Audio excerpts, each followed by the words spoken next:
হরি রাধে রাধে। শুভ সকাল বন্ধুরা, আশা করি ভালো আছেন। ঠান্ডা ঠান্ডা আবহাওয়া। আমার মা বলতো শীতকাল খুব ভালো লাগে, অনেক কিছু পাওয়া যায়, পালং শাক, ফুলকপি, বাঁধাকপি, খুব খুব মা পছন্দ করতো শীতকাল। ডাল সবজি বানাচ্ছি আগে থেকে, মুগ ডাল, মটর কলাই সবুজ মটর আর বাদাম ভিজিয়ে রেখেছিলাম এবং সেগুলো নুন হলুদ দিয়ে জল দিয়ে সেদ্ধ করে নিয়েছিলাম। এরপর কড়াই সর্ষের তেল দিয়ে তেল গরম হয়ে এলে গোটা জিরে, তেজপাতা আর শুকনো লঙ্কা ফোড়ন দিয়ে এবং তার মধ্যে আদা বাটা দিয়ে ভালো করে নেড়ে চেড়ে নিয়ে ওই জল শুদ্ধ ডাল, মটর, বাদাম যেটা সেদ্ধ হয়ে গেছে সেটা এর মধ্যে দিয়ে দিয়েছি। আর যেহেতু হলুদ আর নুন দিয়ে সেদ্ধ করে নিয়েছি, তাই আলাদা করে আর নুনটা দিইনি।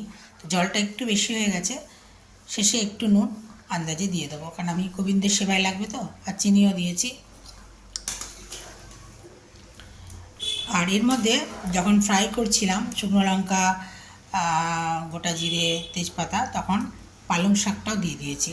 এটা আমি শিখেছি পুনেতে, জানেন তো, পুনেতে ডালের মধ্যে খুব পালং শাক দিত। তো সেটা আজকে স্মৃতিতে এলো যে করি। একটা মারোয়াড়ি পরিবার আমাদের থাকতো ওখানে, আমাদের ফ্ল্যাটে যেখানে থাকতাম আর নিচের তলায় থাকতো। তো ওদের কাছ থেকে শিখেছি। ওরা মারোয়াড়ি ব্রাহ্মণ ছিল, তো তো সেখান থেকেই শিখেছি। ডালে পালং শাকটা খুব দিত, তো আমি আজকে দিলাম। পুরোনো স্মৃতি মনে পড়ে গেল। হ্যাঁ, টমেটোও দিয়েছি, দেখতেই পাচ্ছেন, এই যে হয়ে গেছে।